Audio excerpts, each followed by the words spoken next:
Bismillahirrahmanirrahim. Now in this photo we have seen that this central portion is known as the lens of the eye.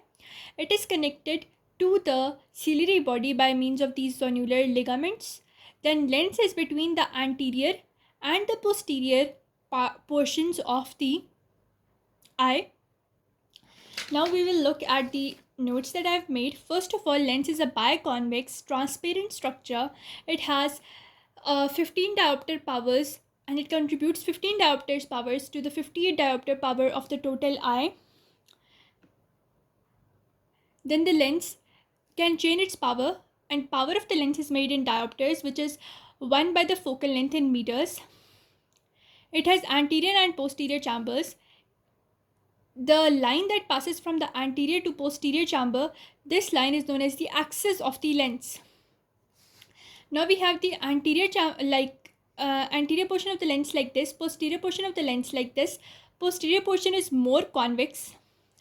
Anterior portion is tightly bound by the zonular ligament, so it is less convex as compared to the posterior surface. Now lens is covered by an outer capsule. So this is lens interiorly, and it has a capsule, and in the capsule there is these in the anterior portion of the capsule there is this epithelium of the lens, and the epithelium is cuboidal epithelium, single layer, but it becomes more cuboidal or more cubical in the center of the anterior region. Then on the peripheral side, the epithelial layer gives rise to fibers. Now lens has this center portion which is known as nucleus. It is firm and it is made up of the oldest fibers, like the fibers which existed when you were born. And the cortex, this exterior region, this is known as the cortex, and it is made up of most recent fibers. That is why cortex is soft.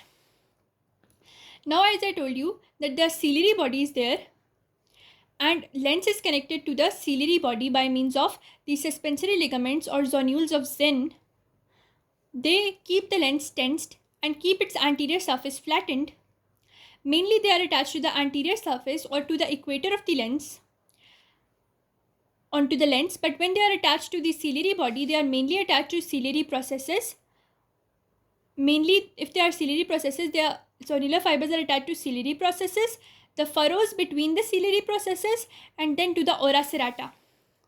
Ora serrata is just a junction between the choroid and the ciliary body. So the fibers, zonular fibers, are attached to ora serrata. They are attached to the ciliary processes and the furrows between the ciliary processes. Now when we look at this diagram that connects the anterior and posterior pole, it is known as the axis of the lens, and this portion which connects the superior to the inferior portion, this is known as the equator of the lens.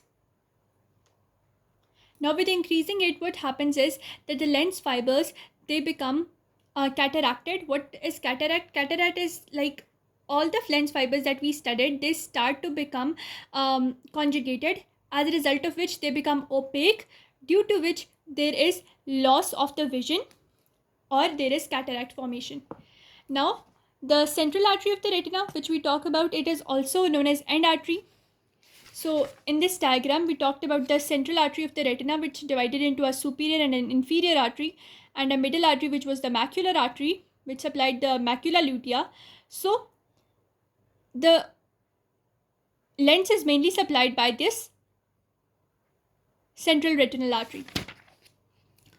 Blockage of the central retinal artery leads to blindness. Left third nerve paralysis. This is left third nerve paralysis presentation. It leads to partial ptosis and dilated pupil. If there is Horner syndrome of the left eye, there will be ptosis and there will be miosis, loss of the sensation. And when there is brainstem death, there will be ptosis on both sides. The eyes will be fixed and the lens or the pupil will be dilated. Now we can see the eye can see everything around us, but we can see the interior of the eye, the vessels, the blood vessels, see everything, the macula, everything in the eye. It can be seen by the procedure of ophthalmoscopy that is observed over here, and the image that is seen in the ophthalmoscope is like this, and this ophthalmoscopic image is used to visualize the type of the damage that has been done to the blood vessels or the venous supply due to diabetic neuropathy or hypertension.